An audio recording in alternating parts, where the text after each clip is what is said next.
रख हौसला वो मंजिल भी आएगा, रख हौसला वो मंजिल भी आएगा, प्यासे के पास चलकर समंदर भी आएगा। यूं हार कर न बैठ ए मंजिल के मुसाफिर, यूं हार कर न बैठ ए मंजिल के मुसाफिर, मंजिल भी मिलेगी और मिलने का मज़ा भी आएगा। हेलो दोस्तों, आज हम BSTC एग्ज़ाम 2026 के लिए राजस्थान जीके से संबंधित महत्वपूर्ण प्रश्नों पर चर्चा करेंगे। हमारा पहला प्रश्न क्या है? हमारा पहला प्रश्न है, पंचायत राज व्यवस्था है ग्रामीण स्थानीय स्वशासन की, स्थानीय स्वशासन, स्थानीय सरकार, स्थानीय प्रशासन की। तो पंचायत राज व्यवस्था है। पंचायत राज व्यवस्था क्या है? ग्रामीण स्थानीय स्वशासन। पंचायत राज व्यवस्था क्या है? ग्रामीण स्थानीय स्वशासन है। हमारा आंसर हो जाएगा ए। 2 नंबर का हमारा प्रश्न कहता है, राजस्थान के प्रथम राज्यपाल कौन है? श्री कलराज मिश्र, महाराजा सवाई मान सिंह, श्री गुरुमुख निहाल सिंह, श्री हेम बहादुर सिंह हैं। तो राजस्थान के प्रथम राज्यपाल कौन है? राजस्थान के प्रथम राज्यपाल है गुरुमुख निहाल सिंह। हमारा आंसर हो जाएगा सी। अगला हमारा प्रश्न क्या कहता है? 3 नंबर का प्रश्न क्या कहता है, निम्नलिखित में से राज्य का वास्तविक कार्यपालिका प्रधान कौन है? यानी राज्य का वास्तविक कार्यपालिका प्रधान कौन है? राज्यपाल है, मुख्यमंत्री है, मंत्रिमंडल है या मुख्य सचिव है? तो राज्य का वास्तविक कार्यपालिका प्रधान कौन है? तो वो है मुख्यमंत्री। कौन हो जाएगा? मुख्यमंत्री। हमारा आंसर हो जाएगा बी। 4 नंबर का प्रश्न क्या कहता है, मुख्यमंत्री की नियुक्ति भारत के संविधान के किस अनुच्छेद के अंतर्गत होती है? मुख्यमंत्री की नियुक्ति भारतीय संविधान के किस अनुच्छेद के अंतर्गत है? तो है अनुच्छेद 164, अनुच्छेद 154, अनुच्छेद 153, अनुच्छेद 163। यानी मुख्यमंत्री की नियुक्ति किस अनुच्छेद के अंदर है? तो अनुच्छेद 164। अनुच्छेद 164 में मुख्यमंत्री की नियुक्ति है। अगला 5 नंबर का हमारा प्रश्न क्या कहता है, संविधान में राज्य के मुख्यमंत्री का कर्तव्य निर्धारित है। मुख्यमंत्री का कर्तव्य अनुच्छेद 163, अनुच्छेद 213, अनुच्छेद 157, अनुच्छेद 167। यानी मुख्यमंत्री का कर्तव्य अनुच्छेद 167 में निर्धारित है। संविधान में राज्य के मुख्यमंत्री का कर्तव्य निर्धारित है अनुच्छेद 163। हमारा आंसर डी हो जाएगा। अगला 6 नंबर का हमारा प्रश्न क्या कहता है, राजस्थान की कुल स्थलीय सीमा कितनी है? राजस्थान की कुल स्थलीय सीमा की लंबाई 5,991, 5,920, 5,990, 5,990। ठीक है। तो हमारा आंसर क्या हो जाएगा? राजस्थान की कुल स्थलीय सीमा की लंबाई पूछे तो हो जाएगा 5,920। राजस्थान की कुल स्थलीय सीमा की लंबाई कहती है 5,920। हमारा आंसर हो जाएगा बी। कौन सा हो जाएगा? बी। हमारा आंसर हो जाएगा बी। 7 नंबर का हमारा प्रश्न क्या कहता है, राजस्थान की अंतर्राष्ट्रीय सीमा की लंबाई कितनी? राजस्थान की अंतर्राष्ट्रीय सीमा की लंबाई कितनी है? 1,070 किलोमीटर, 970 किलोमीटर, 1,1170 किलोमीटर या 870 किलोमीटर।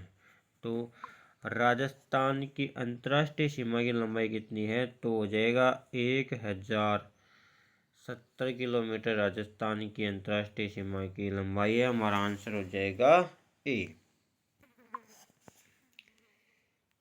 8 नंबर का हमारा प्रश्न क्या कहता है, कर्क रेखा राजस्थान के किन जिलों से होकर गुजरती है?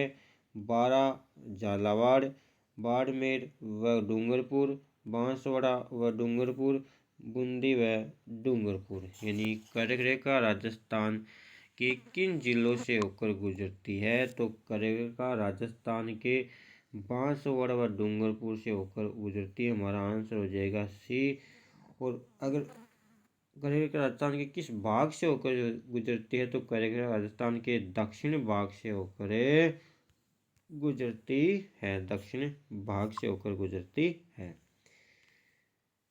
अब आता है हमारा 9 नंबर का प्रश्न क्या कहता है, राजस्थान राज्य का अक्षांशीय विस्तार कितना? राजस्थान का अक्षांशीय विस्तार कितना है?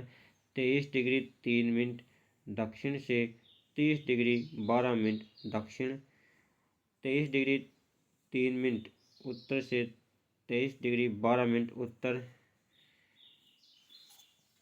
अक्षांश 23 डिग्री 3 मिनट उत्तर से 30 डिग्री 12 मिनट दक्षिणी अक्षांश, और 23 डिग्री 12 मिनट उत्तर से 23 डिग्री 3 मिनट दक्षिणी अक्षांश। यानी राजस्थान का अक्षांशीय विस्तार कितना है?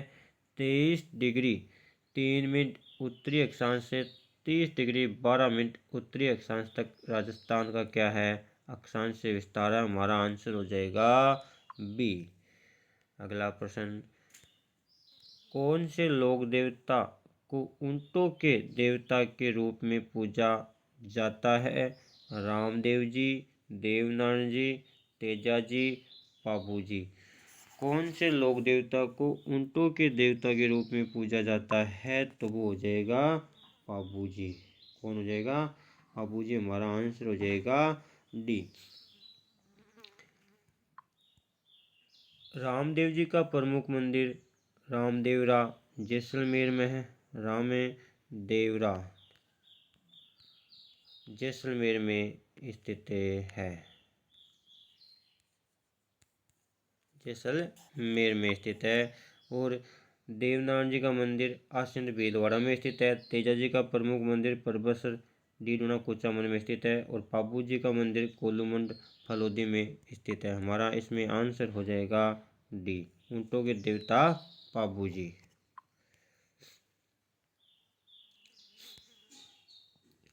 चार हाथों वाले लोक देवता किसे कहा जाता है? मल्लीनाथ जी, रामदेव जी, कल्ला जी, झुंझार जी। तो चार हाथों वाले लोक देवता किसे कहा जाता है? मल्लीनाथ जी का मंदिर, रामदेव जी, कल्ला जी, झुंझार जी। तो रामदेव जी के पिता का नाम अजमाल जी, क्या था? अजयमाल। अजयमाल जी। नहीं, रामदेव जी के पिता क्या नाम था? अजमाल जी। रामदेव जी की माता का नाम पूछे तो मेणा दे, और रामदेव जी की पत्नी का नाम पूछे तो नेतल दे, और रामदेव जी का गुरु का नाम पूछे तो बालीनाथ। मल्लीनाथ जी का प्रमुख मंदिर तिलवाड़ा बालोतरा में स्थित है, वो लूनी नदी के किनारे। तो इसमें हमारा आंसर हो जाएगा, चार हाथों वाले लोक देवता किसे कहा जाता है? तो कल्ला जी राठौड़ हो जाएगा। हमारा आंसर हो जाएगा सी। अगला प्रश्न क्या कहता है, ये सभी प्रश्न परीक्षा में पूछे गए हैं और आगे भी पूछे जाएंगे। दादूपंत की प्रमुख पीठ स्थित है आमेर में, नरेना में, मंडौर में, करौली में। तो करौली में केला देवी का मंदिर है। किसका? केला देवी के मंदिर है। केला देवी का मंदिर करौली में स्थित है।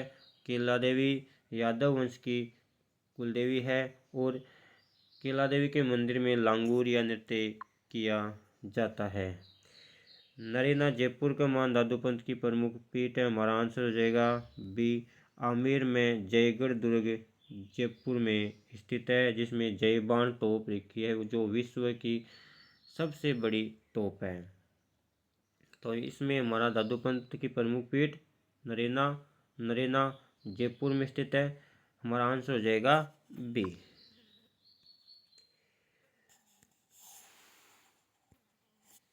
विश्नोई समुदाय के गुरु किसे माना जाता है? ये फॉरेस्ट गार्ड 2013 का प्रश्न है। गुरु जम्बेश्वर, गुरु रामदेव, गुरु नानक, इनमें से कोई नहीं। तो विश्नोई समुदाय के प्रमुख के गुरु किसे माना जाता है? तो गुरु जम्बेश्वर को विश्नोई समुदाय के गुरु माना जाता है। हमारा आंसर हो जाएगा ए। 14 नंबर का हमारा प्रश्न क्या कहता है? कालीबंगा राजस्थान के किस स्थान पर स्थित है? ये CAT 10+2 2024 का प्रश्न है। जयपुर में, सीकर में, हनुमानगढ़ में, श्री गंगानगर में। तो कालीबंगा सभ्यता हनुमानगढ़ में स्थित है, घग्गर नदी के किनारे। घग्गर नदी के किनारे। और कालीबंगा सभ्यता की सर्वप्रथम जानकारी LP टेसी द्वारा कालीबंगा की सर्वप्रथम जानकारी दी गई थी। कालीबंगा की खोज 1952 में अमनानंद घोष द्वारा की गई थी। तो कालीबंगा सभ्यता हनुमानगढ़ जिले में स्थित है। हमारा आंसर हो जाएगा सी। अगला प्रश्न क्या कहता है? 15 नंबर का, आहार सभ्यता का उत्खनन कार्य 1953 में सर्वप्रथम किसके निर्देशन में हुआ था? ग्रेगरी पोसल, रतनचंद्र अग्रवाल, अमलानंद घोष, अक्षय कीर्ति व्यास। तो आहार सभ्यता का उत्खनन कार्य 1953 में सर्वप्रथम किसके निर्देशन में हुआ था? तो वो हो जाएगा अक्षय कीर्ति व्यास। क्या हो जाएगा? हमारा आंसर हो जाएगा डी। अमलानंद घोष ने कालीबंगा सभ्यता की खोज की थी 1952 में। रतनचंद्र अग्रवाल ने गणेश्वर सभ्यता का उत्खनन कार्य किया था। 16 नंबर का हमारा प्रश्न क्या कहता है? वीर भारत सभा का गठन किसने किया था? केसरी सिंह बारट, राम नारायण चौधरी, माणिक्यलाल वर्मा, प्रताप सिंह बारट। तो वीर भारत सभा का गठन केसरी सिंह बारट द्वारा वीर भारत सभा का गठन किया गया। एक आता है वीर भारत समाज का गठन, तो वो हो जाएगा विजय सिंह फतेह ने वीर भारत समाज का गठन किया था। विजय सिंह फतेह का मूल नाम रामदास मूलशंकर नरेंद्रनाथ भूपे सिंह है। तो विजय सिंह फतेह का मूल नाम भूप सिंह हो जाएगा। हमारा आंसर हो जाएगा डी। 18 नंबर का प्रश्न क्या कहता है? उपरमाल पंचबोल्ड का गठन किया था साधु सीताराम दास, मुन्ना पटेल, मोतीलाल तेजावत, विजय सिंह फतेह। यानी उपरमाल पंचबोल्ड का गठन किसने किया था? विजय सिंह फतेह द्वारा उपरमाल पंचबोल्ड का गठन किया गया था। अगला 19 नंबर का प्रश्न विलोम शब्द से संबंधित है कि अपकर्ष का विलोम शब्द है उत्कर्ष, विकर्ष, निष्कर्ष या राग। यानी उपकर्ष का विलोम शब्द क्या हो जाएगा? उपकर्ष का विलोम शब्द उत्कर्ष से हो जाएगा। हमारा आंसर हो जाएगा ए। 20 नंबर का हमारा प्रश्न क्या कहता है? शुष्क का विलोम शब्द है सूखा, विकीर्ण, गीला या आर्द्र। शुष्क का विलोम शब्द क्या हो जाएगा? आर्द्र हो जाएगा। हमारा आंसर हो जाएगा डी। कमेंट कीजिए कि आपके 20 में से कितने प्रश्न सही हुए। और ये प्रश्न वो है जो परीक्षा में बार बार रिपीट होते रहते हैं। ये बीएसटीसी एग्ज़ाम 2026 के लिए अति महत्वपूर्ण है। तो ये था आज का हमारी वीडियो।